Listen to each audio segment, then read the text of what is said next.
Dumelang.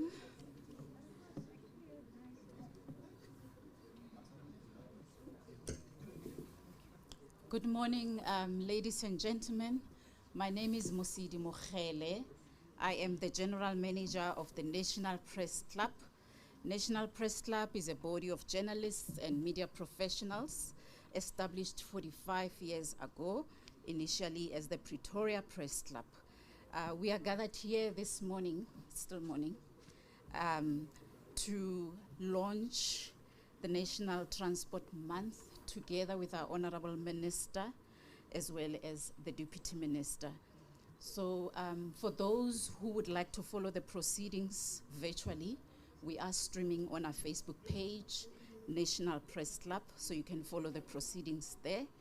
I'm not going to talk much given that the Minister needs to honor another engagement post this one.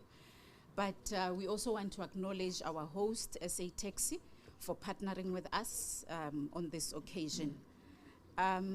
So I'm going to invite our host from SA Taxi to come and officially welcome us.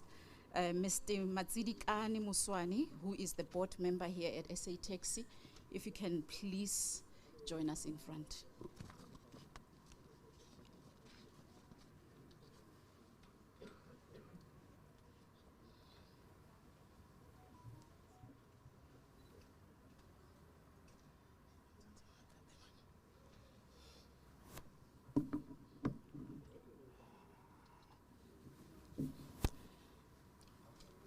Good morning, Program Director, Honorable Minister of Transport, Mayor Sindisiwe Chikunga,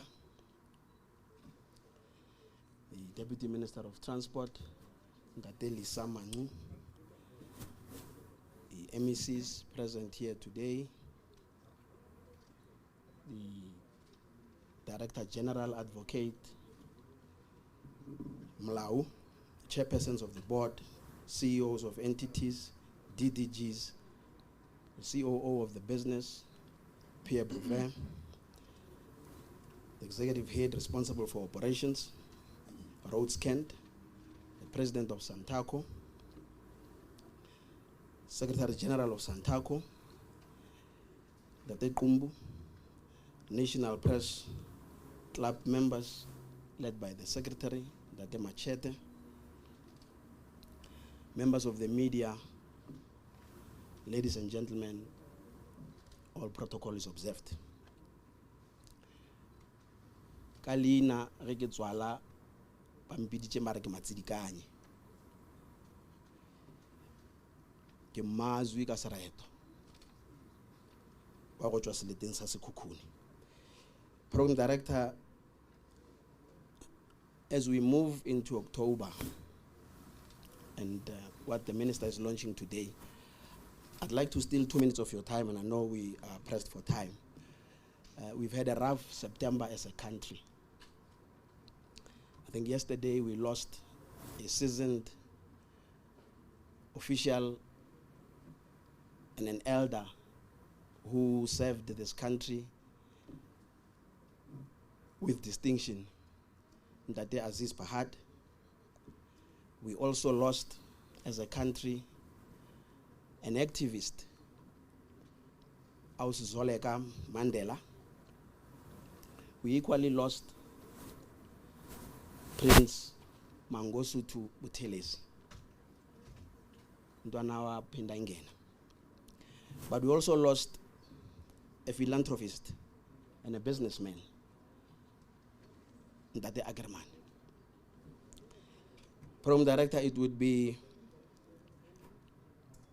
reckless of me if I don't also, Minister, recognize the children that we lost at Philippi as a result of the floods that ravaged Western Cape.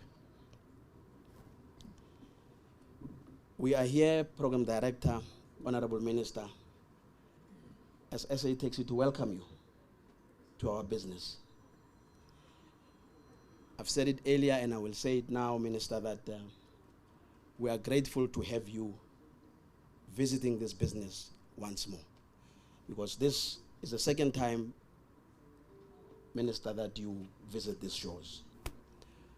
To us, it means, Minister, you love this industry. And we can only say, Minister, as a business and as a board, that we love this industry. We have had, like everybody else, Mampumi, like everybody else, COVID affected us. COVID ravaged the business and the industry. But what we have said at board, Minister, is that this business remains committed to this industry. We're happy, Minister, that we have a strong shareholder in Santaco. We're holding hands with Santaco through these rough seas. We also want to acknowledge, Minister, some of the funders, forefront funders that have helped us survive the toughest of times. Amongst them, it's Standard Bank of South Africa.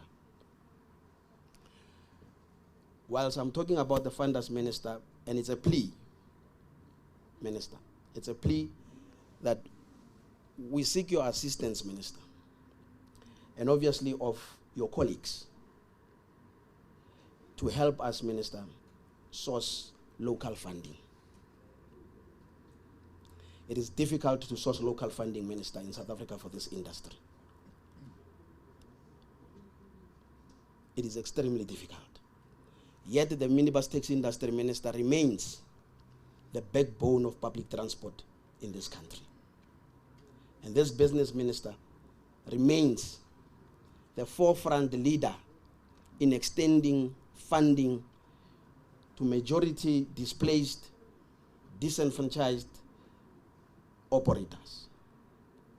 So it is our plea, Minister, that as we celebrate 2 decades of being in this industry, we can only see, Minister, the next decade and the other decades through local funding. So it is really our plea, Minister. President Director, as I close, during COVID, Minister, we extended, and I'll quickly share in the numbers. Our spend in assisting the industry manage and navigate around COVID, we spent 20 million, just under 20 million, Minister, on vaccines and PPEs. The financial spend, Minister, that we extended to the taxi industry totaled just under 400 million, which included payment relief and extension of terms for the taxi industry. Minister, I pointed out earlier that COVID impacted everybody. The taxi industry was not included. We paid, Minister, over 300 million on credit life to operators who had unfortunately been affected and passed as a result of COVID. So we made sure, Minister, that we try as best as we can to protect the livelihood of the industry. Minister, we note the efforts of your department of extending relief to the taxi industry. It is noted, it is acknowledged, and we are asking, Minister, that those kind of assistances, Minister, they shouldn't be stopped.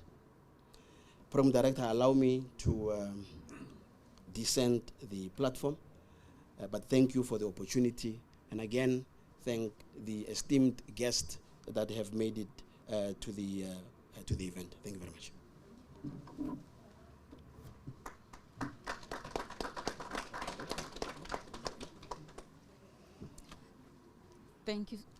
Thank you so much for that warm words of welcome. And I need to emphasize, especially for the members of the media that are present this morning, that the Minister, Ms. Sindisiwe Chikunga, as well as the Deputy Minister, have actually brought along some of their partners in the transport sector. So I'm sure there'll be an opportunity to engage some of them post the formal session as well. Next on the program is Mr. Franz Machate, who will officially introduce the minister.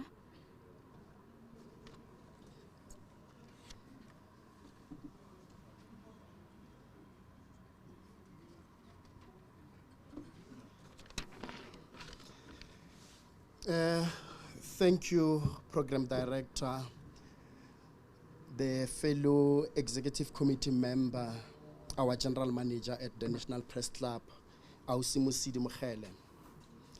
Honorable Minister, Mayor Sindisiwe Chikunga, Ntate Deputy Minister Lisa Mangcu, the MECs, members of the executive councils of various provinces that are here, if they are, CEOs of various transport entities, the invited guests, my dear colleagues, members of the media, ladies and gentlemen, let me play it safe and say all protocol observed. One of the key mandates of the National Press Club is stimulating public, philosophical, and democratic debates in support of the promotion and advocacy of the freedom of expression and that of the media for a democratic Republic of South Africa. That is one of our key mandates. So it is for this reason that today we are here hosting this discussion session to fulfill that mandate as the National Press Club.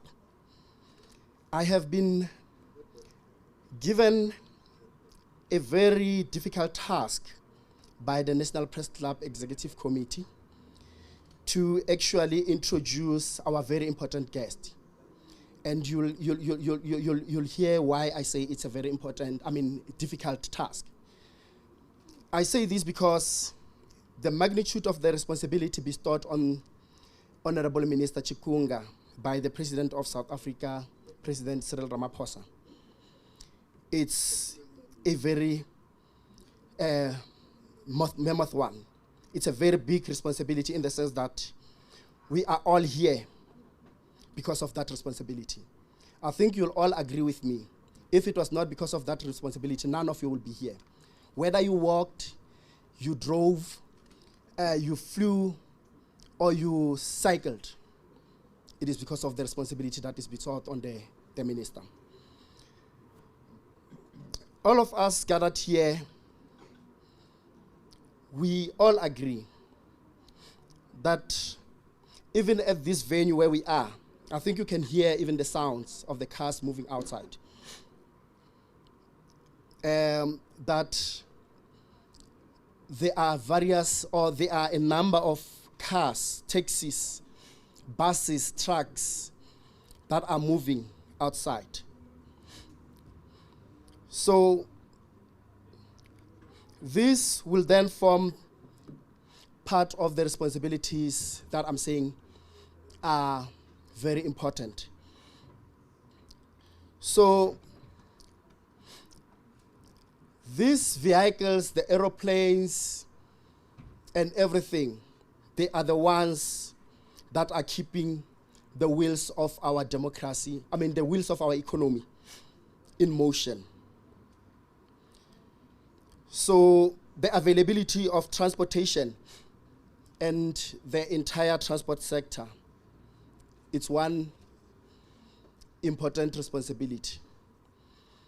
So goods are being carried to different destinations on road, railway, and other forms of transportation like aircrafts, ships, and thanks to this ministry. Program Director, allow me,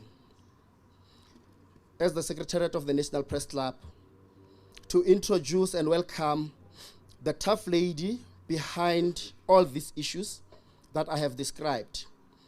A leader who has enormous task of driving the economy of this country.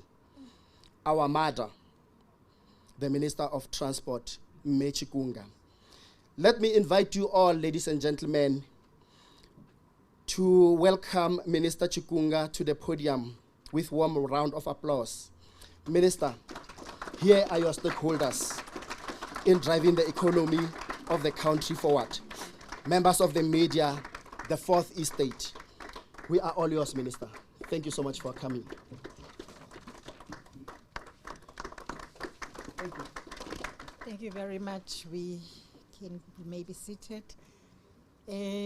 Program Director, Deputy Minister of Transport, Honorable Lisa Mangcu, MECs that have joined us here, responsible for transport, SA Taxi Industry, SA Taxi Santaco, President of TASA, Director General of the National Department of Transport, Advocate James Mlau, members of the EXCO in the Department of Transport, board chairpersons and CEOs of our state-owned companies, and members of our boards, esteemed members of the media, ladies and gentlemen, please also allow me to say all protocol is observed. I was asked to address a topic given to me, and the topic is the role of the transport system in the recovery of the economy. It's a very broad topic. I will try to cover what I think is important. But first, we wish to thank the National Press Club for the invitation to come and explain ourselves, as it were, to explain what we do and what we have been doing to contribute meaningfully to the economic recovery craved by the majority of South Africa's people, to rise from the downward social and economic spiral we have edged towards, and thanks to the pandemic. This morning, we came to this forum to account to our beloved nation through you as both the people's collective mouthpiece and an important conduit of our public outreach and awareness needs, the latter of which can neither be satisfied by any posture of self-sufficiency or political vanity on our part, nor can our relations ever be allowed to be antagonistic. We continue to believe in the important role of the media and support you, knowing of the great benefits many have allowed to accrue to South Africans as this natural and largely symbiotic relationship has been allowed to grow. We have therefore always acknowledged the need to strengthen a critically important relationship we have built between us over the years, not only today, but even in the past. In this sixth administration, we have sought not only to correct our ways and provide solutions with greater impact to the people and the economy, but we have done so with your ever-critical eye and many times from a constructive perspective, which has kept us on, in fact, doing our work and, of course, on our feet. This invitation also coincides with an event, which is the launch of our October Transport Month, which is perhaps already known to many in this room, and perhaps in just a few hours, we will be launching it formally. Today's launch sets forth the transport sector's commemorative activities that will celebrate our achievements across the sector throughout October, starting with the celebrations of anniversaries of our 6 state companies, 2 of which celebrate their 30th anniversary this year, with the remaining 4 celebrating 25 years since inception. Ours today is to highlight to you those areas in which we have managed to contribute effectively towards South Africa's socio-economic progress and growing the economy. The sector also contributes to social development when people are able to meet their everyday needs, connect with each other, and do this through affordable and accessible public transport. The social impact of transport for South Africa's poorest communities is often understated. According to the Development Bank of Southern Africa's examination of the effects of poor infrastructure in education, transport, and communities, and they think we are indeed understating the importance of transport in poor communities. The DPSA argues, and we agree, that when a community lacks transport infrastructure like roads, it means that people from that community are unable to access centers of economic activities or access to healthcare facilities or institutions of learning. This then affects the quality of life for those communities. This informs the need for the provision of sustainable transport solutions that are efficient and inclusive and inextricably linked to spatial planning in South Africa's cities. To such ends, both the National Development Plan and the National Transport Master Plan, NetMap 2050, provide that South Africa should invest in transport infrastructure in order to support its economic growth and social development goals. Program Director, the transport sector makes an important contribution to South Africa's gross domestic product. This contribution has potential to increase exponentially once we achieve certain levels of competitiveness and efficiency in the sector. These are interventions we are focused on implementing as we accelerate the implementation of our policy trajectory to achieve greater efficiencies and advance structural reforms in subsectors like your rail, your road, maritime, aviation, and public transport. Stats SA reports that South Africa's real gross domestic product had increased by 2.0% in 2022, following an increase of 4.9% in 2021. The transport, storage, and communication sectors reported a growth of 8.6% and contributed 0.6% points to the GDP.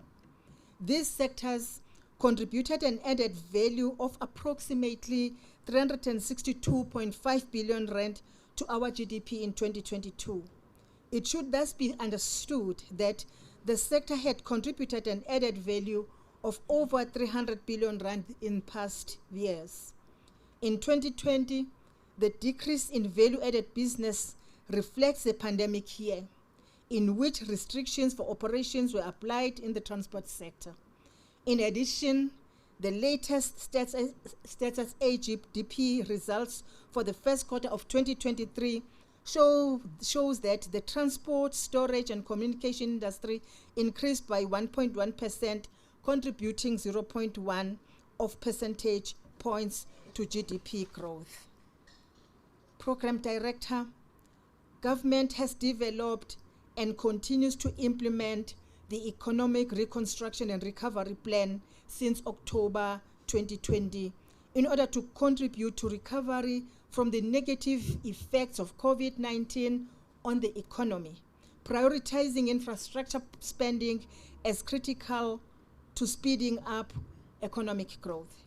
Government has introduced initiatives that seek to improve the scale, speed, and efficiency of infrastructure spending by creating a pipeline of priority projects, doing projects appraisals, and attracting private sector participation and financing.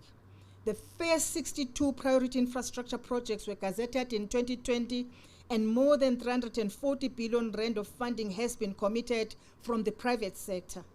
An additional 51 top priority infrastructure projects with a value of around 596 billion rand and with a funding gap of around 441 billion rand had been unveiled in 2021. Our agencies have continued to show commitment to the stated imperative of infrastructure build in order to respond to the job creation calls and easing the cost of travel, while also developing industries in the area of infrastructure development. The South African National Road Agency, SANRAL, our state-owned company responsible for construction and maintenance of the national road network, is one of the key drivers of the country's economic recovery through its infrastructure build program. SANRAL's procurement policy requires that 30% of main upgrade projects is ring-fenced for SMMEs, notably youth and women-owned businesses, many of whom received their first experience in the construction and engineering sector by working on SANRAL projects. This 30% subcontracting policy will go a long way in mainstreaming previously disadvantaged groups into the road construction sector and other sectors in which SANRAL is active. And I must indicate that we are seeing some improvement in that regard. As a further demonstration of how SANRAL is assisting in the recovery of the country's economy, in 2022-2023 financial year, it awarded 320 tenders to the value of 51 billion rand, significantly up from the 22 billion rand worth tenders awarded in the preceding year. The spin-offs of such massive investments in road construction for the economy are immense. Equally, SANRAL extensive training and capacity building campaign that targets more than 40,000 SMMEs over 3 years period, and which will, among others, effectively teach them to submit compliant, competitive, and profitable tender, is also being implemented. We are also heartened to see SANRAL's commitment and drive to break down monopolies and ensure meaningful transformation that changes lives for the better. The Roads Agency has recently elevated transformation into one of its pillars of business operations over and above roads, mobility, road safety, and stakeholder engagement. And we have observed the resistance by some to the Roads Agency transformation efforts. As its shareholder representing government, let me just state that we are indeed supporting SANRAL's transformation efforts. Coming to issues related to road freight transport, freight transport is an important intermediate service in the production and delivery of most goods and services. Productivity growth in freight transportation has been and long been a driving force for economic growth in most countries. Freight transport is also the key driver of an optimal logistic and supply chain management system, which in turn supports growth in the domestic economy. The wide range of transportation services used in the economy includes for hire freight carriers, private transportation providers, freight forwarders, logistic providers, and firms that service and maintain vehicles. The busiest road freight corridor, that is between Gauteng and Durban, carries 29 million tons of cargo per annum, which is 80% of the total cargo that is moved by road. The primary road network is in a very good state of repair, but the provincial and of course our municipality roads network is of course not in really good condition.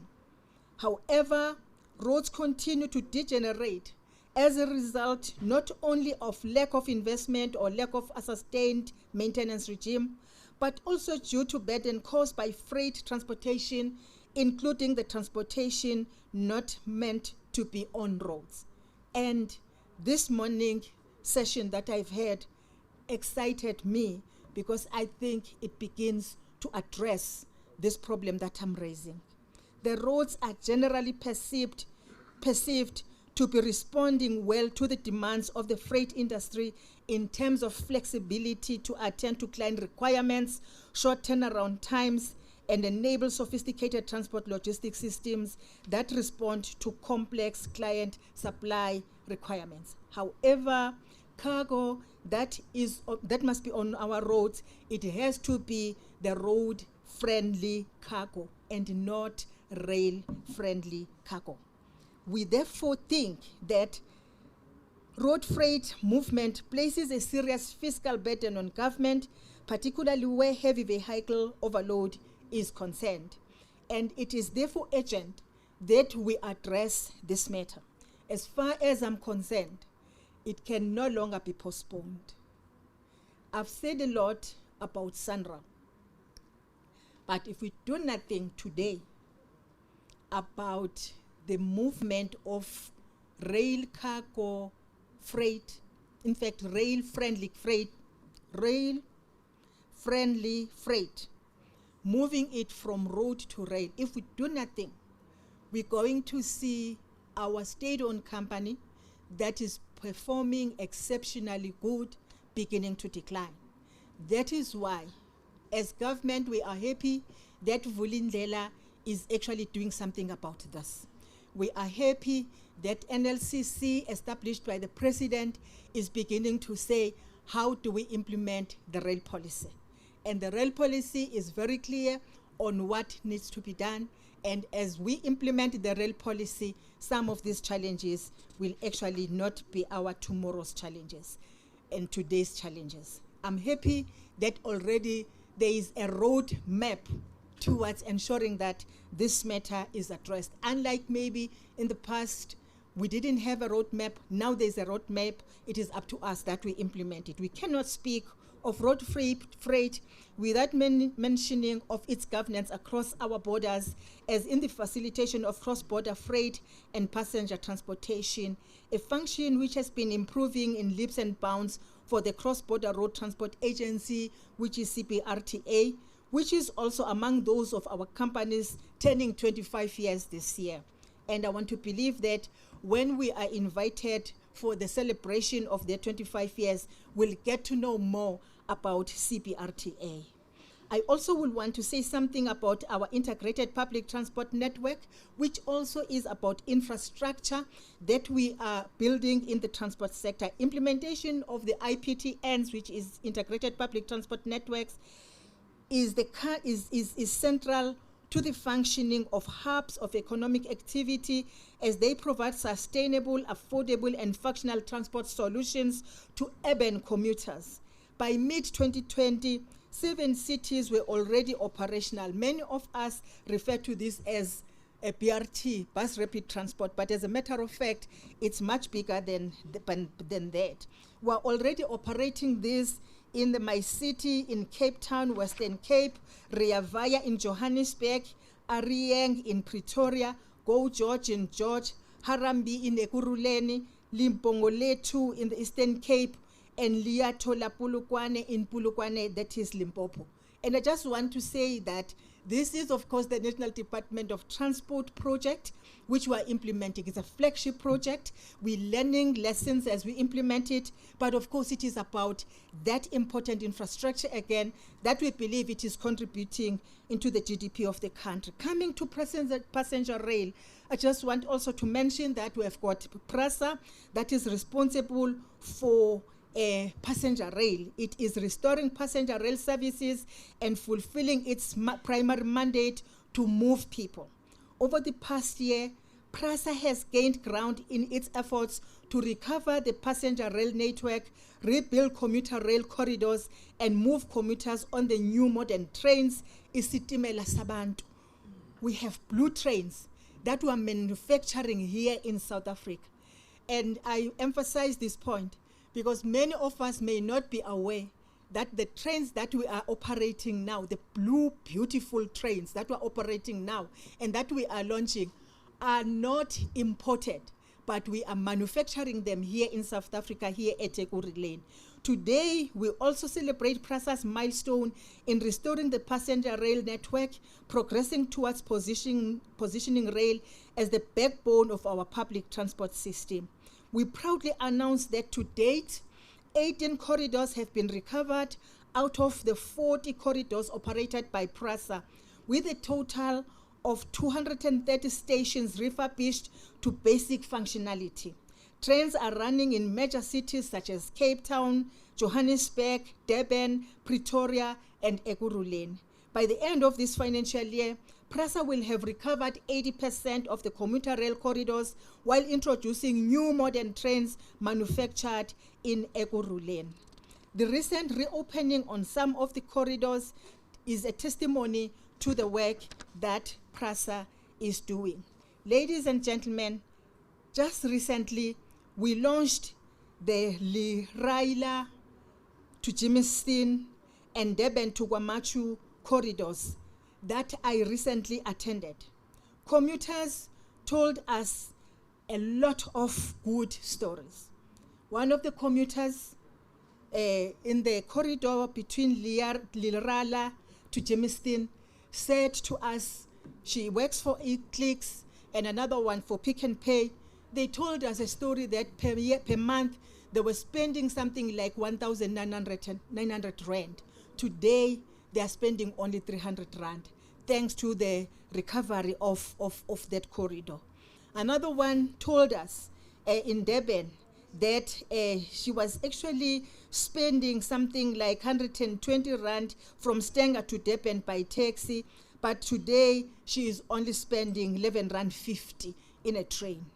This could not have been possible without government subsidizing the cost of running the services and ensuring that PRASA provides a reliable, safe, and affordable service. But also, it talks to the revitalization of those corridors, which by their nature are infrastructure revitalization.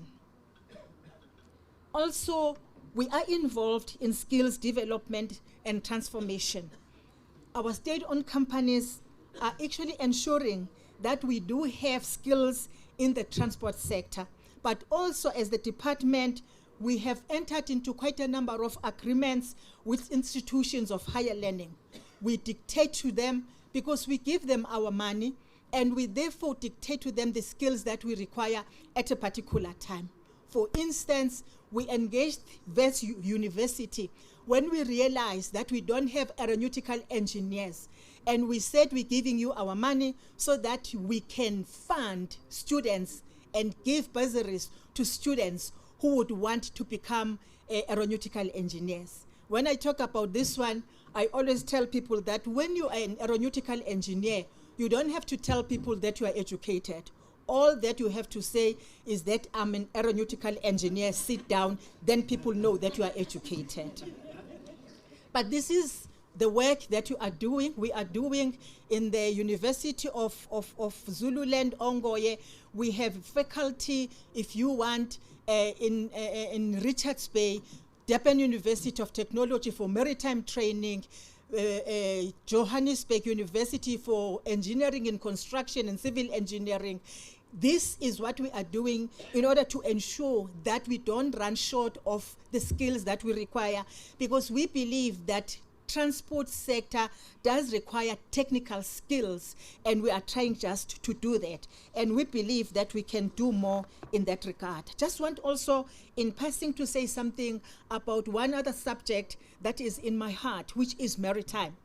And I just want to mention again that South Africa is a maritime country. We are a port state, but we are not as yet a flag state.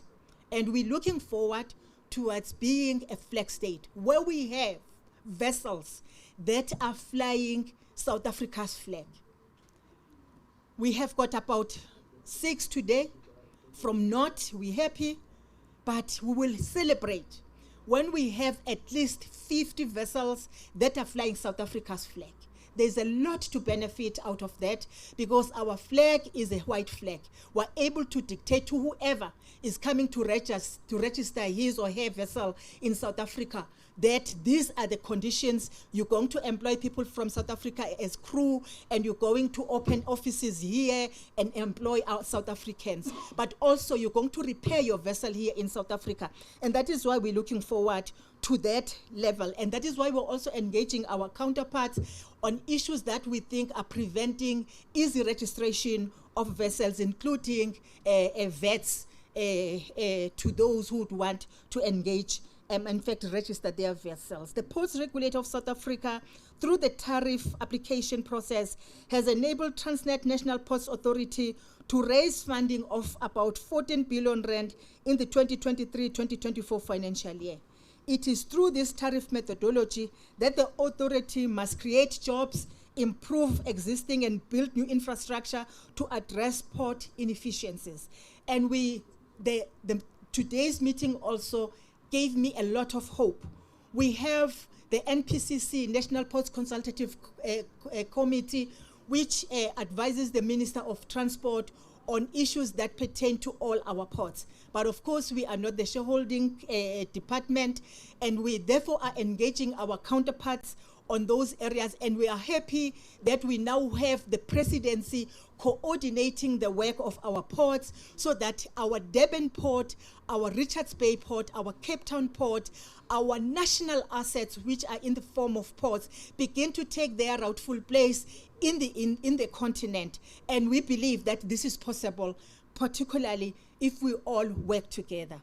I also probably will want to just remind us that we're sitting here today discussing these issues just a day after yesterday we're celebrating the 2023 IMO World Maritime Day under the theme MAPOL at 50, our commitment goes on. The celebration acknowledges the accomplishment and progress made over the past 5 decades in reducing maritime or marine pollution and promoting sustainable practices within the maritime industry. We are there participating as South Africa at IMO. And maybe let me just say that in December, either myself or the Deputy Minister will be attending the assembly. We were voted out in 2021. We want to go back to IMO Council. And we believe that the work that we are doing in lobbying for South Africa's re-election probably is going to give us positive results. It is a steep hill because for 20 seats, there are 26 countries that are contesting. Remember, there are already 20 who are in the council. We are contesting from outside. It definitely is not easy. I can tell you, if I can close the doors here, that Nigeria was voted out. I think it must have been in 2012 or even before that. They've been trying to go back and it has not been happening. So it is a steep hill to campaign from outside. But we have confidence that it is possible for South Africa to retain its position because indeed we are one of the countries that are located in the busiest route, which is the Cape Route, which connects east and west, and it is important that we make contributions in that important body. The last I will want to talk to is civil aviation. Aviation plays a vital role to international trade. There is no tourism without aviation. And of course, there is no aviation without tourism. Investment as well. Investors will have to fly to South Africa. They don't swim, they don't ride bicycles, they have to fly to South Africa, as well as transportation of people, goods and services. The aviation sector consists of airlines, airports, air navigation, and other ground services that make up the air infrastructure. But also aviation includes the regulation of our aviation sector. And I must indicate that as South Africa in this regard, we're not doing bad. We compete not only in the continent, but at the world level. South Africa is also regarded as one of the leading countries in implementing the latest commercial aviation industry system, such as advanced passenger information and interactive passenger name record. So people are able now to apply for permits and everything online. And we are one country in the continent, very few countries in the world that are already doing this, thanks to the work that we're doing in the aviation sector. South Africa has the busiest airline routes in Africa, with 6 of the top 10 routes being South Africa. The route from OR Tambo International Airport to Cape Town International Airport is the busiest route, followed by Johannesburg to King Shaka International Airport route in South Africa. And many of our airports are rated the best in the continent. When we compare with the airports in the continent, you actually count your Cape Town, your King Shaka, your OR Tambo, and many of our regional airports rating the best in the continent, and one after the other. And therefore, in that regard, we're doing well. But we then say, well, how are we performing at international level?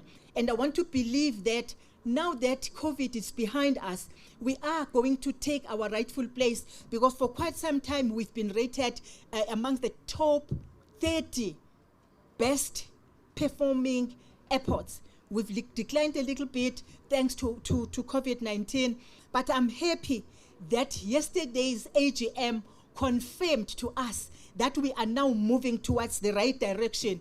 We have the entity that at some stage was not collecting anything. Now it is making some surplus.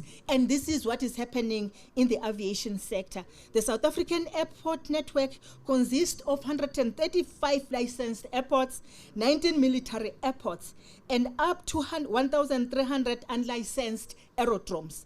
9 of the major airports are managed and operated by AXA on behalf of the Department of Transport, and I want to emphasize that point, that they're doing it on behalf of the department, National Department of Transport. AXA provides world-class aviation infrastructure at its airports. Our hotel at our airports are rated the best in the continent and amongst the best in the world. We receive awards year after year in that regard. But also, we are managing our air transport in South Africa, and we are responsible for about 60% of the world airspace. I mean 6%, my apologies, 6% of the world airspace. We're managing the best communication and surveillance in the airspace. The infrastructure that is there ensures that we have a record of 0% when it comes to air crashes. And I just want to emphasize the point that whilst we may have not had any commercial air crashes in South Africa, it does not happen by itself, but it happens because of the infrastructure that we put in place in our airspace. And the aviation people, they tell us that for us, we say the sky is the limit. For them, they say the sky is their offices because they operate from there. We've been audited by not only our Auditor General, we've been audited by US, we've been audited by ICAO, we've been audited by quite a number of international bodies. And I can tell you now, by ICAO just last year, we improved from 87.3% to 92%. We were given category 1 by US when they came to audit us. And this we say, but it is so important because if US had given us category 2, no aircraft today would be flying from South Africa to US. No aircraft. And if US had given us category 2, Europe would have then said, we're coming to audit you. And with the idea that we are going to fail that audit. When that happens, it would mean that there is no aircraft that would fly from South Africa to Europe. And therefore, some of these things, even if we announce them, and probably make no sense, but they mean so much. They mean so much in the contribution in the economy of South Africa, because now we have got all the airlines. When somebody questions us, we tell them that, look here, we've just been audited by ICAO. We improved. We are number 1 in the continent by far. We are amongst the top 20 in the world in terms of our performance when it comes to safety. And therefore, in conclusion, ladies and gentlemen, we acknowledge that public sector capacity to implement projects and meet the growing infrastructure need is currently inadequate, thus compelling us to collaborate with the private sector actions to provide efficient and sustainable transport infrastructure. Public-private partnerships have the potential to close the infrastructure gap by leveraging scarce public funding and introducing private sector technology and innovation, and can be leveraged as an effective way to build and implement new transport infrastructure, or to renovate, operate, maintain, or manage existing facilities, and can be a beneficial way to solve critical transportation problems. With us in the Department of Transport, we have the experience here. We know what concessionaires are. We know what to own an infrastructure and allow private operators to operate. It is already happening in the aviation. AXA is the landlord. Operators are operating, competing on an equal footing and basis, and this can be done elsewhere. Whether you talk freight rail, we believe it can be done. We can share our experiences and life can continue. and the freight rail will be moved from road to rail. From road to rail. And I thank you very much.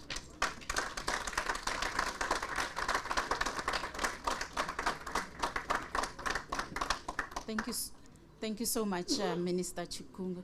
I think there's so much that most of us have learned, but as we've mentioned before, and I think reiterated by my colleague, Franz Machate, as a fourth estate, it's our duty to provide such platforms so that we bridge the gap between the great work that happens within your department that needs to be communicated to the citizens of the country. Ladies and gentlemen, I'm going to open for questions and answer session. I just need to check how we're doing on time. So I'll take about 4 questions per round. And my humble request is that you introduce yourself by name, as well as either an entity you represent or a media house that you represent.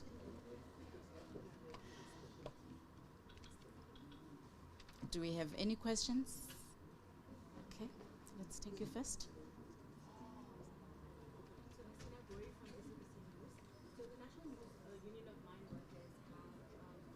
Been complaining specifically on the inability for rail to transport coal.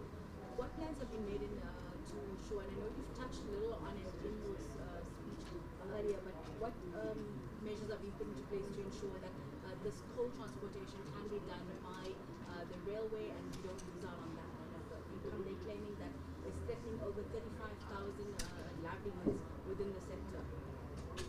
Thank you. Do we have any hands? Okay, we'll take you at the back. Good morning, my name is Bhavani from PSCA. Minister, I would like to touch on this issue of public transport in South Africa. It's always marked by strikes or Should I ask you to come closer? plan that we have to tackle such challenges that we have. Road infrastructure, it's really a serious challenge in most parts of the country, many provinces here, which really causes accidents, people losing their lives. What plans do we have in terms of budgeting for infrastructure and road in particular? And the third one is that how are you helping to recover? We've had Taxi SA saying that they've lost a lot of money during COVID-19. What's the plan in intervening in that? Thank you. One last question before we afford the minister the opportunity to respond. Okay.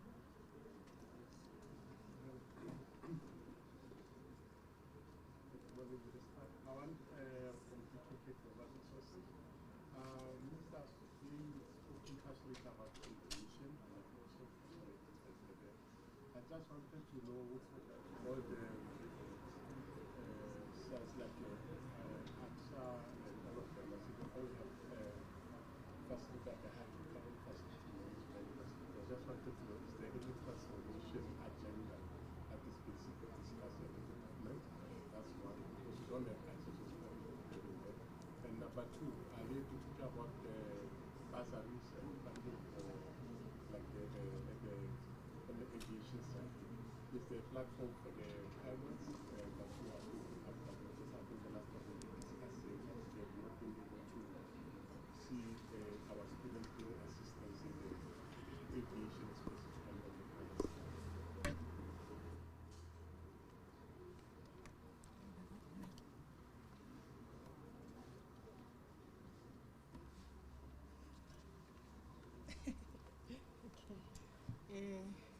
I'm very happy that CEO Mpumo is here.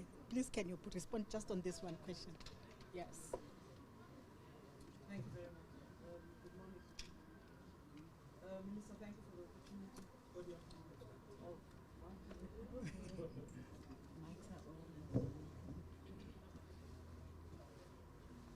opportunity. Thank you very much. Thanks, Minister, for the opportunity. The overall transformation program, particularly in the aviation space, has really reached highly satisfying levels. At Airports Company South Africa, we have a very aggressive transformation program. We are driven by a very clearly set target on our KPIs of achieving 55% of black business of total commercial revenue. So if I want to keep my job, I have to perform at those levels. That increases to 60% in the following year. And by definition, that means all of the commercial operations we run at Airports Company South Africa have to operate on that basis. We are in this year poised to renew after COVID a lot of the commercial operations at the airport platform. We recently went out on a tender for our ground handling, and that was successfully allocated. But let me also indicate that as part of the COVID recovery strategy, as Airports Company ourselves, we are looking at clawing back a lot of the businesses that we previously had operated by private sector entities. But that's based on a proper evaluation of how we would benefit as AXA first, and how we would actually force empowerment and transformation in partnering, particularly with black companies, and ensuring that they work with us very directly. The very specific programs that are going to come through in this year and a half include the ground handling that's already been out. Our retail and commercial space is coming out very soon, and that's done again on a very transformative basis. Jet fuel is going to follow, and I think the question was asked about hydrocarbons. We are in the process of basically allocating particular oil companies across our platforms to supply jet fuel. Just to close the gap in an interim, I'm sure a lot of you would know that we had BP, which pulled out of the jet fuel space in South Africa. And so we've had a program to replace them in the interim, but we're coming out on this big tender that will ensure major transformation of the jet fuel supply space. The other include commercial property, and we are designated to develop Aerotropolis developments in the 3 Golden Triangle airports, OR Tambo, Cape Town, and King Shaka. But finally, the really interesting question is about hydrogen. We've developed a hydrogen strategy, and we are the pilot for the Department of Science and Innovation in relation to hydrogen manufacturing and production. They have designated what they call a hydrogen corridor that includes Polokwane, and we think around the airport. We have submitted ourselves as OR Tambo and King Shaka as defining that hydrogen corridor. By definition, because we have experience in jet fuel management, we believe we are best placed to manage hydrogen distribution. We have coerced our Department of Transport to place us as the central manufacturing and distribution point for hydrogen. And we are embarking on this exercise with great enthusiasm, and we are absolutely certain this is one area that will be based on transformation in order to allow for participation. Let me just indicate, for jet aircraft, the determination globally is that we will not see any aircraft operating on a hybrid basis until 2035. And this comes from Rolls-Royce and the major aircraft manufacturers. So that kind of gives us a lot of leeway to understand exactly when the first aircraft will be ready to use hydrogen. But in the interim, we've decided that we're going to change our operating systems into hydrogen-based. I don't know if a lot of people know this, but Minister, the Rea Vaya buses that are operating today have big heads like this. And I'm sure you've all seen the design of that bus. That big head is actually hydrogen tanks. So in South Africa, we're already operating systems of hybrid between hydrogen and diesel, which are currently operational. So what we've then done on the excellence of this Rea Vaya bus is to then look at all other systems in the airport platform, and that includes our tugs, our buses, our baggage systems, our smart technology systems that can complement with hydrogen operations. And then that complementarity of extensive aviation systems, we are going to first move into that with hydrogen whilst waiting for the 2035 date, during which we'll be able to fuel aircraft. And again, big opportunity for black business participation, in that space, but also just looking at opportunities across the platform. We are responsible for 9 airports as Airports Company South Africa, but we've also been given the mandate to help municipal airports that are struggling. We are responsible for Richards Bay Airport, we are responsible for Vanderboom Airport in Pretoria, and many others that are to come. We also have airports on the African continent that we have signed agreements on. We are the go-to airports management company on the continent, no doubt about that. And in fact, Minister, as we were discussing at the AGM, the Brazil concession continues whilst we've exited India, but in Brazil we will continue to operate. And that also gives those opportunities extending to the airports we control outside of South Africa. Thank you. Thank you very much. Thank you. And I can tell you that our 3 state-owned companies in the aviation sector are led by women. She's one of them. She's there, Poppy Koza. She's a woman, young. She has not arrived. Yes, she's here also representing ATNS.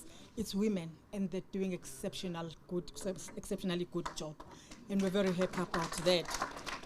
And we say it and we support them. We do it with everything we have because we believe that they are important. In the truck sector, we have the president of TASA. She's a woman. She's sitting just behind you. We're happy about that. We're transforming the sector.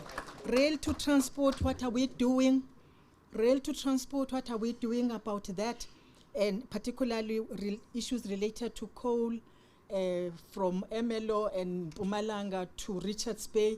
I fully agree with NUMSA that it should definitely not be on road. It should be on rail. And it's a rail-friendly cargo. And that is why ourselves, and now I'm happy Vulindlela and the NLCC established by the president, we are saying all that we have to do is to implement the national rail policy. And I'm happy that there is now a roadmap that actually breaks down everything that needs to be done. And the issues now are that when are we starting to do that? And for me, I say as soon as today, because we have got to remove those coals from road to rail so that we can preserve N2 because N2 today is in a bad shape thanks to those trucks, because even if it is a national road, but it was never meant for the number of trucks that are now being operated on that road. So yes, that's my support. Of course, there is a project already to rehabilitate that road. It's going to be a state-of-the-art again, but we cannot be able to maintain and sustain that, and that is why we need to move that. So I agree fully with that. The road infrastructure is in bad shape. Our national roads, in fact, our municipality roads. Let me say this. When you stand here, you say, I'm the Minister of Transport. Indeed, I am.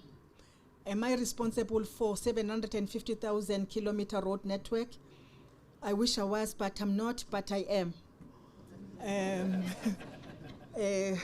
Because in South Africa, you have 288 road authorities. I'm the first one through SANRAL with national roads. 9 provinces have got provincial roads, and therefore, in terms of the constitution, it is a Schedule 5 competency. It's therefore an exclusive responsibility. I can't wake up and find a provincial premier working on a national road. I will take him to court, because in terms of the constitution, they cannot.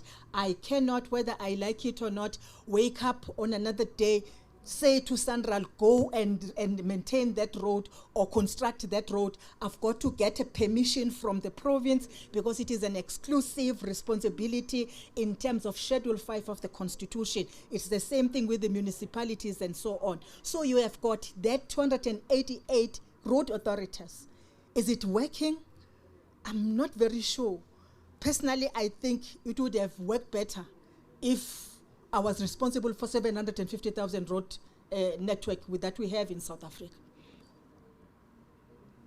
why are we saying we're 750,000? Why do we know? It's because the situation is, but our roads are proclaimed in South Africa.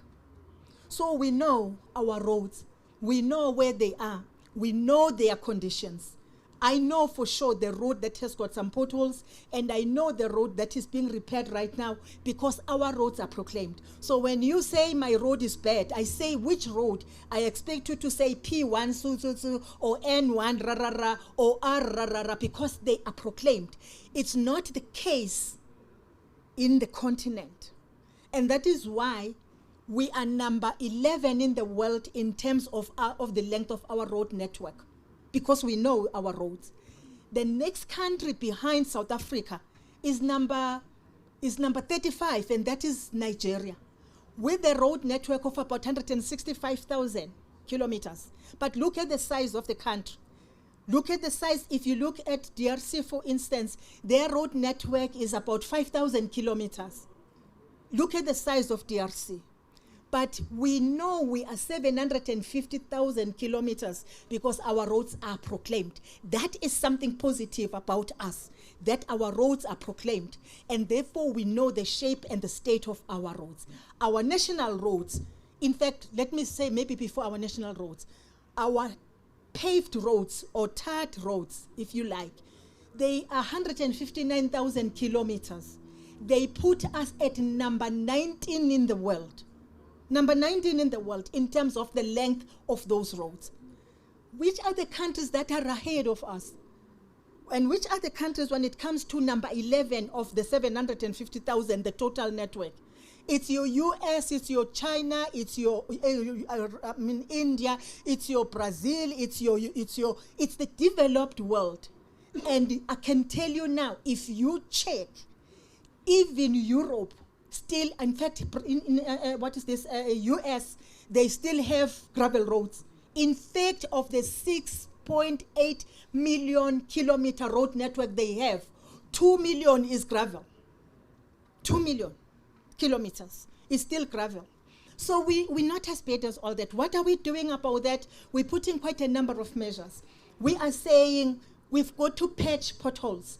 We've got to maintain our roads. The challenge about road network is that you construct a road today with money, a lot of money for that matter, but you still have to budget for maintenance. If you've not budgeted for maintenance, that road is not going to live its life. So it is very expensive, and that is why it hurts. It hurts me when you see people complaining about water, then they ban the road. Because they're actually saying tomorrow there will be a pothole where there was a tire. And it actually means that we've got to spend yet other billions rand. If you're constructing a road, just a kilometer will not be anything less than 10 million rands. And you ban the 10 million rands. So these are the things that are there. And so we think they're doing something. We are patching our potholes. We are transferring roads to Sanral. We have said from their portfolio of 23,559 kilometers, we will want them to increase their road network to 35,000 kilometers and not anything more than that, so that they're able to maintain those roads. We're happy that provinces, Free State, for instance, have transferred some of the roads. Others are still, negotiating and so on. Others prefer an MOU arrangement where they say we give you money, go and maintain our road with our money, but we're not handing over the road. That can be done, of course. And each time that happens, of course, we take that opportunity and we maintain those roads. And we also have said some of the roads in Mpumalanga, for instance, they're being damaged by the many trucks owned by the private sector. And we're saying to private sector, please adopt those roads, so that you maintain them. They remain our roads, public roads, and therefore we are accountable for anything and liable, but for the maintenance, please maintain those roads, because they are never and will never be meant for the traffic that is suddenly using the roads. That will be the road infrastructure. And what are you doing as a way of recovering post-COVID-19? I think amongst the things that the CEO mentioned here, they also talk to the recovery that is now happening post-COVID-19. You know, in post-COVID-19, people will think about, I want to sit down now. I emphasize the issue of aviation. But when people were not moving between provinces, what was happening on our toll plazas? There were no cars that were passing by. So nobody was paying. And therefore Central was not collecting. And this is what was happening.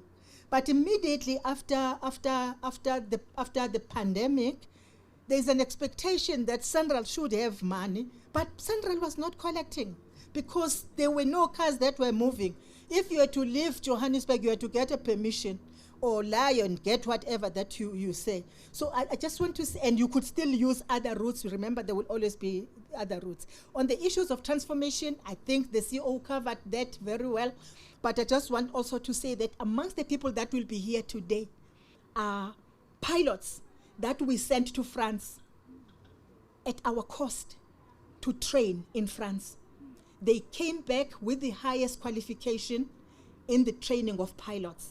Our pilots here that we send to academies that we don't own, our black pilots never make it.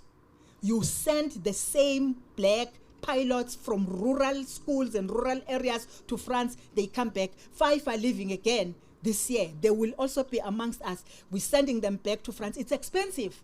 It would have worked better in South Africa, but it's worth doing it because one thing I'm happy about is that the 4 that have come back, they are now employed, and we're sending 8 to France for training. What it means, you can actually count 8 plus 5. It's 13 people that we have trained within a year. We are making it. We are doing it. We just don't sing the songs that we're supposed to be singing. It's not this gloom and bad story. There is a lot that is positive that is happening in South Africa. There is a lot. When we go to the world, people respect us. When we speak in the highest platforms in the aviation sector, people respect us. They respect these CEOs that are sitting here. They are occupying positions in the international bodies, your ICI, your IMO, your ICAO, and so on and so forth. Your councils, they're occupying those spaces because people see good in them, which we don't see in South Africa. All that we see is negativity. I am saying there's so much that is good. People see where they expect us to sell the continent to them, the parts of trains from South Africa. We're not aware that we actually can be selling parts to the continent as South Africa. These old yellow trains, the continent, they want to buy them because they will use them for their trains, as passenger trains. We're not aware of that. We don't even see the beautiful trains that we are operating now. They are very beautiful.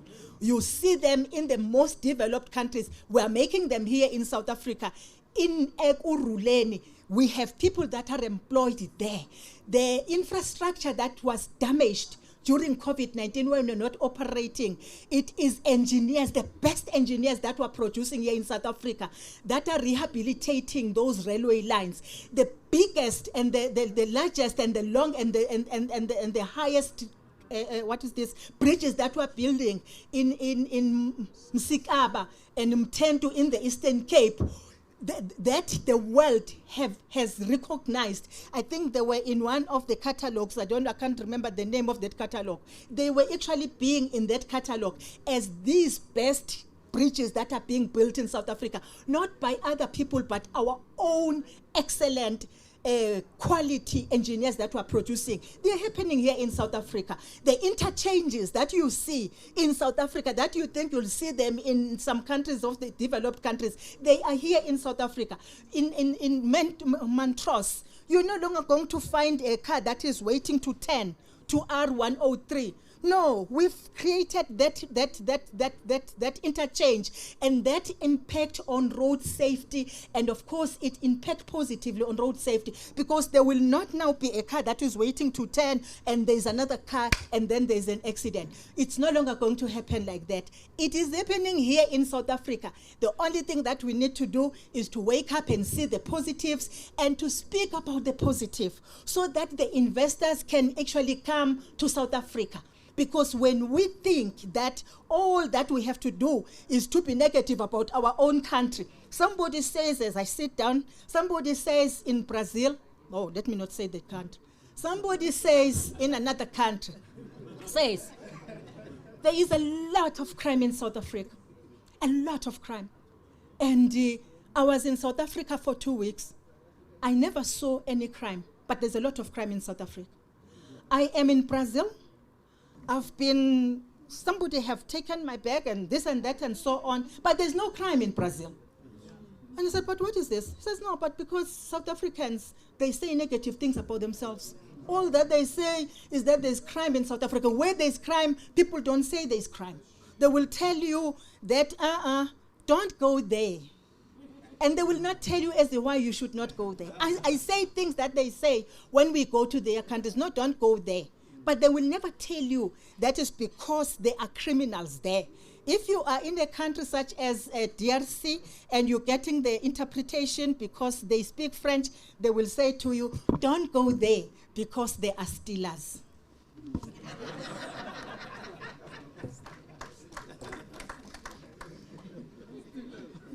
Thank you, Minister. Do we have a last round of questions?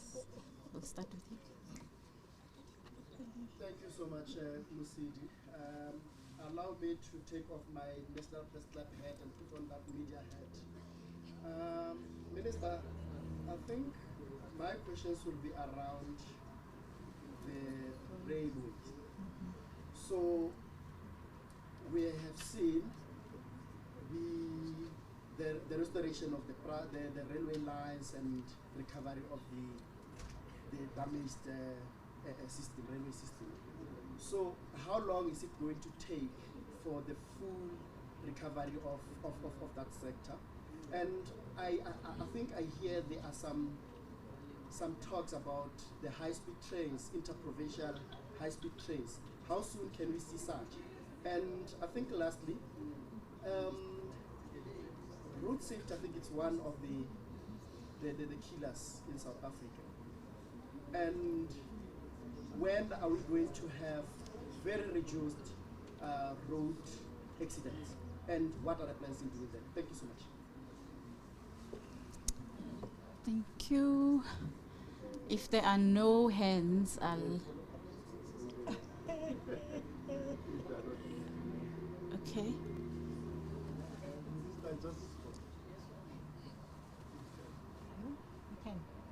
I was just following up on the one for the funding. I like this from the four pilot that has been. We had taken one student here to try to assist in terms of the kind of, but we are able to recover the funds to get the student to be assisted to get it. And I don't know if the minister can maybe assist us in getting the student in that program. Okay. I think those are the last ones. Did you? Bobby, can you respond to that question?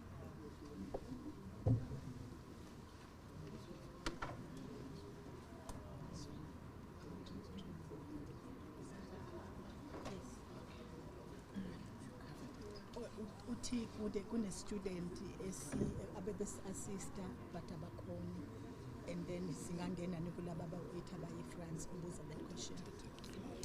Thank you, Minister. I had thought that the Minister had covered the issues of skills, but perhaps on the issues of funding in particular, not only do we fund students who train in France, but we are also funding, in fact, majority of our BESAs are trained in South Africa because South Africa has the best schools, and the licenses that are issued by South Africa are well respected. In fact, Minister, was just looking at Google now.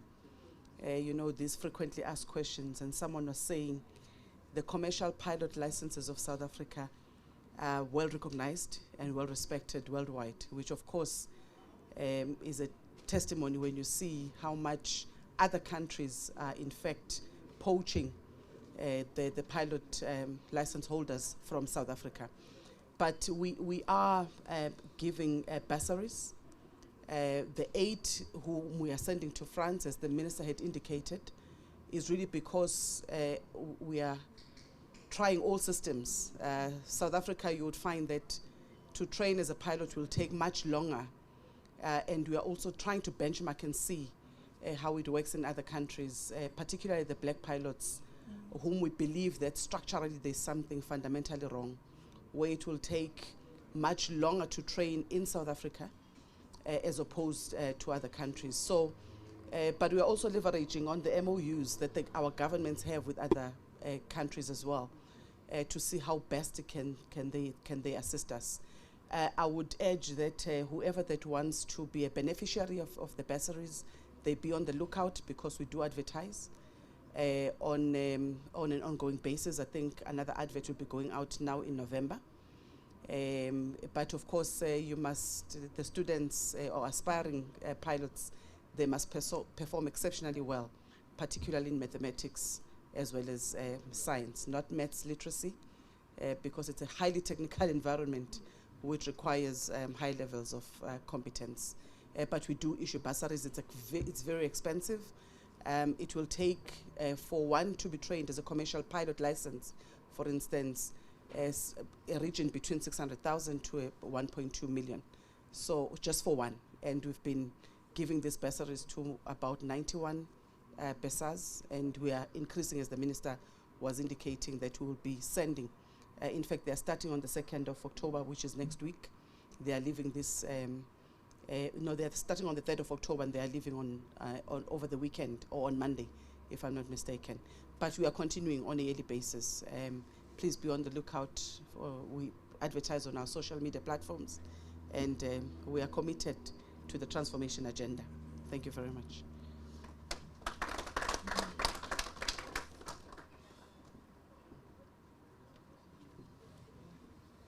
Good morning to the Minister and members of the media, CEOs. My name is Mangcu Makaipia. I'm the DDG responsible for rail transport. With regard to the question on corridor recovery, we are hard at work in terms of the work that we are doing with PRASA, based on the destruction of rail network that has happened. You'll know that we have 40 operational lines within our corridors, and out of those, we have now recently recovered 20 of those lines with the recent lines that we have opened, especially in Leralla and Jimiston. And we have this week actually opened the Captain Park line from Pretoria. So in terms of our plans, by 2024-25, we'll have finished opening all our 40 corridors. And some of the efforts that we are implementing is really looking at the station recovery program and the signaling, so that we are able to run the kind of headways that we need with regard to the trains. We have actually made some progress that in terms of the new rolling stock program, we've actually produced 146 train set, which we have not really all deployed in those particular elements. So that's the work that we are doing with PRASA. And I think for the first time in a number of years, with this bill program, PRASA have actually gone beyond the capital subsidy that has been allocated, and we are working very well with all those that are involved, including the railway safety regulator, to ensure that we get the necessary corridor approvals to be able to run to our trains. With regard to the high-speed rail, it's one of the modes or the elements of rail that we want to implement, which is pronounced in the white paper on national rail transport that the minister has talked to. But key is how do we then get a mechanism in line to then prioritize our corridors in terms of the dream and the issue that has been mentioned by the President. And as the Department of Transport, one, we have developed the high-speed rail framework, which uses a multi-criteria matrix that determines the element that prioritize those corridors. So with regard to that framework, one, we have been able to categorize them in terms of priority. The first priority being Durban to Johannesburg, the second one being Johannesburg to Mbombela, the third one being the Polokwane route. So where we are now, we'll be presenting it to Cabinet, but we're engaging in terms of the feasibility studies that we'll be able to deal with. We're engaging already on with the Gauteng and Limpopo province on the Limpopo one, but plans again are in course to deal with the Durban one. So that's basically how far we are. We know they are very capital intense project, which will really have to do them in partnership with the private sector. Thanks very much.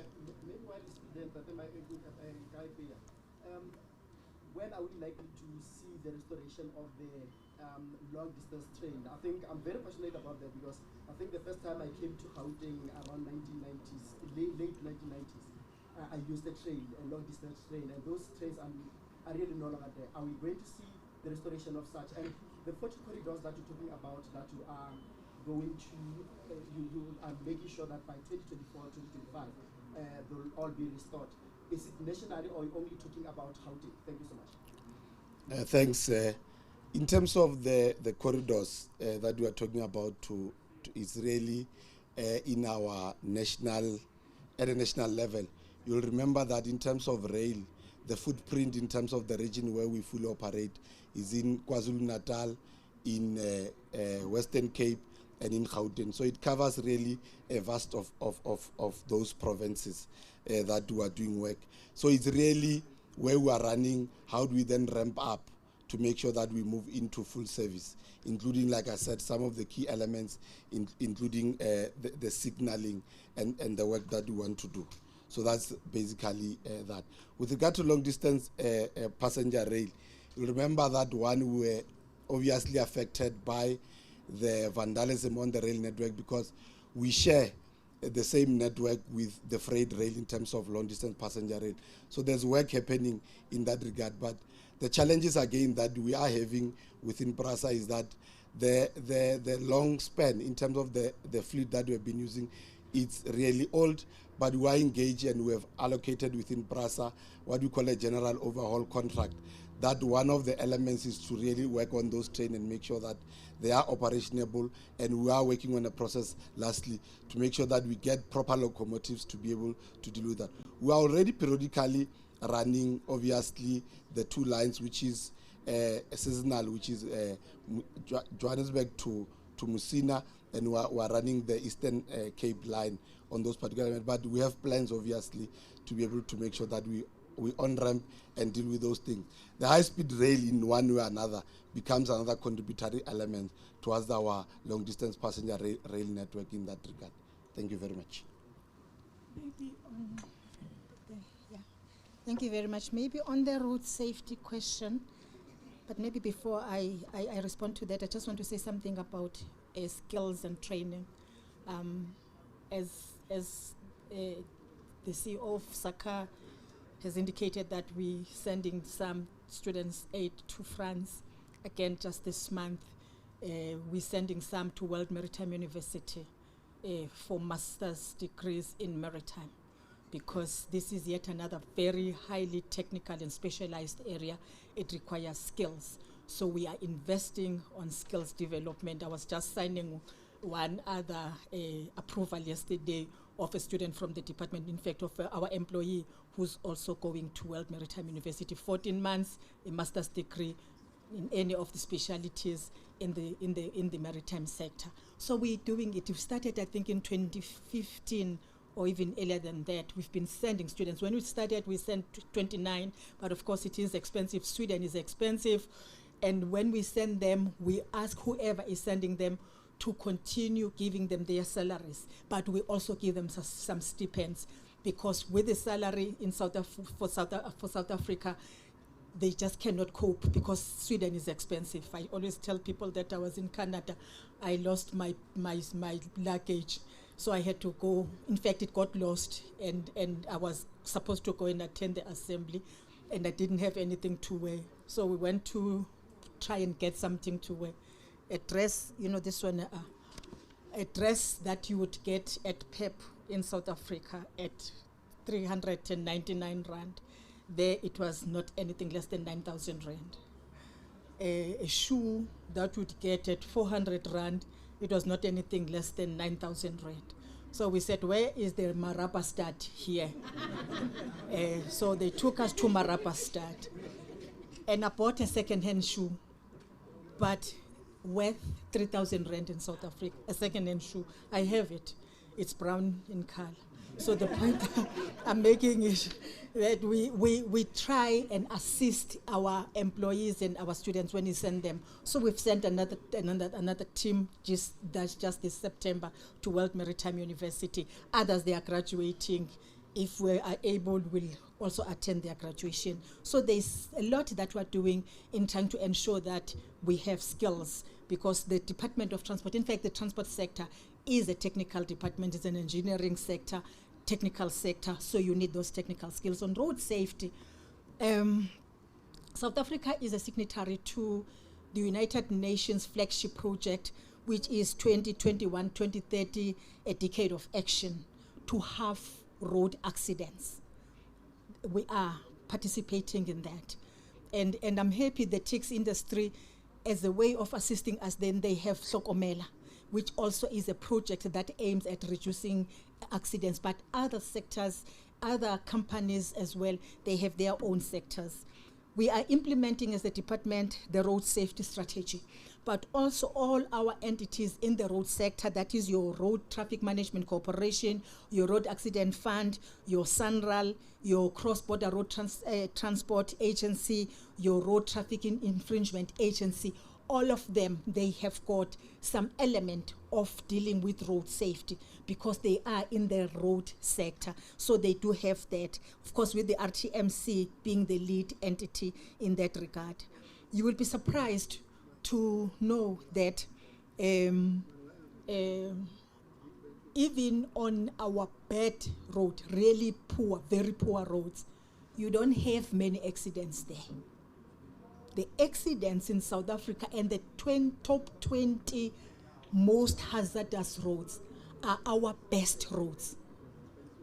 It's N2, it's N1 to Limpopo, it's N something, because people just get crazy and they drive like there's no tomorrow. They drive drunk. So it's yes, indeed the engineering part of that is an important part of what we need to do, but it's the human factor that accounts for 86 to 96% of all accidents on our roads. It's a person who is drunk. It's a person who thinks like there is no one else who's got a car other than him. The sense of entitlement, I can drive my car as I wish. Then we have got all these accidents. If you look at that bus accident that killed 24 people in Limpopo just about a week ago, it's somebody who decided to leave his side of the road or lane and cause a head-on collision. 24 people are dead, all of them in the bus, all of them employed. What does that mean to Road Accident Fund? It means the majority of those people, because only the driver of the bus and the driver of the truck that also died will not immediately claim for funeral benefits, but all others, they qualify to claim for funeral benefits. But all of them, because the majority of them were making, in fact, it's like all of them were working, including the drivers. It means all of them will also qualify to claim the loss of support, and their families to claim the loss of support benefits.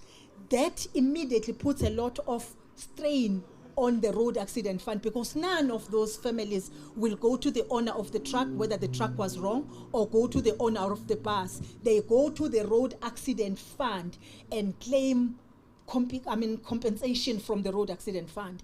And that is why I get worried whenever people see the increase in petrol and so on. Then they say, no, let's do away with Road Accident Fund. And I always say, do away with the Road Accident Fund. It means that my son, your son, and I say son because it's our sons that are dying in the main on the roads because they have cars and so on and so forth. What it means, if they've caused that accident, that family will have to come to me and claim compensation from me and no longer to Road Accident Fund. If that was to happen in South Africa, the taxi industry, for instance, and I can tell you now, they are not, if you look at the figures, the accidents, the taxi industry, they're very low. It's just that when the accident happens and it is a taxi, it will be a number of people that will die. It will be 8 people because it's a taxi. If it is a small car, it will be whatever. But the fact of the matter is, all of them, they will go to Road Accident Fund to claim for compensation. And that is why Road Accident Fund is an important body. And that is why it is important that we listen and hear what the Road Accident Fund, and we should be worried when whatever that we're introducing, it is the lawyers, I'm sorry if there are lawyers here, it is the lawyers that cry first. As if Road Accident Fund is meant for lawyers. Road Accident Fund is meant for road accident victims and not lawyers. And there is no lawyer who goes to university for 4 years to study just one act, Road Accident Fund. There isn't. So they've got a right to practice everywhere, but of course assist victims where it is necessary. But Road Accident Fund is meant for victims of road accidents and not lawyers. Thank you.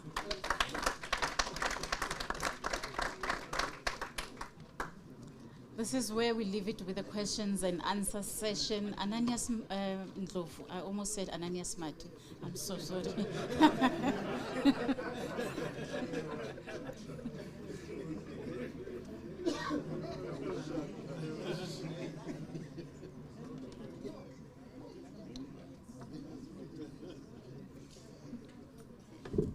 Yeah, Dumela.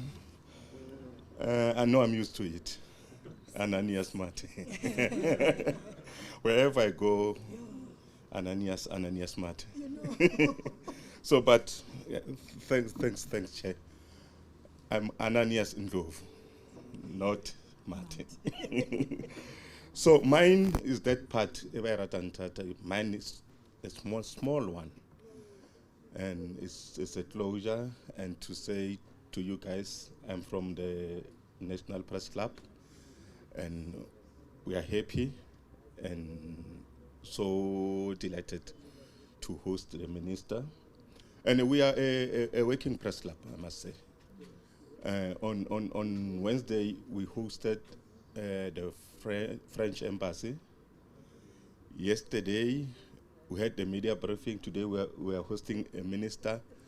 Next month, we are hosting the Argentinian ambassador. And the most important one, the one that made me to come here, is the Percy Koboza lecture. And I'm saying to you, media colleagues, if you are not part of the press club, please, the secretariat is here, join. Communicators, if you are not part, join. And institutions, companies, government, please engage us, call us, and we'll host you like this. We are establishing other chapters in the Northwest, Limpopo, and in Joburg. So it says, if we have some activities in the Northwest, talk to us. If something in Limpopo, talk to us. So mine is to make this announcement, and the one I'm pushing is Percy Koboza lecture. We are hosting it on the 19th of October in UNISA. It's a collaboration between the University of South Africa and the National Press Club. Those who don't know Percy Koboza, he was one of the greatest journalists in the country, the editor of The World and the World Weekend. In 1977, 19 October, his publications and other organizations pushing black consciousness were banished by the apartheid government. So we call that Black Wednesday. We like to wear black as media guys on that day, just to remember that day, 19 October 1976. So, ladies and gentlemen, join us in UNISA And those who are not part of the press club, please. Thank you.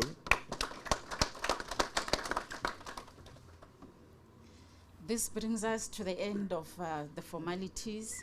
Once again, our word of appreciation to Minister Chikunga, as well as the Deputy Minister and their teams, as well as all the other transport stakeholders that have joined this morning's session. We hope it's the beginning of many more to come. And I'd like to challenge you, Minister, to please engage us post your budget speech.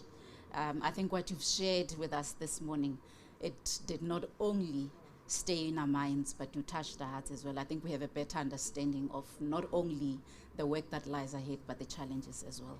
With those few words, we thank everybody for being part of this morning's session. And I believe there's breakfast post the formalities. Thank you, everyone. Thank you.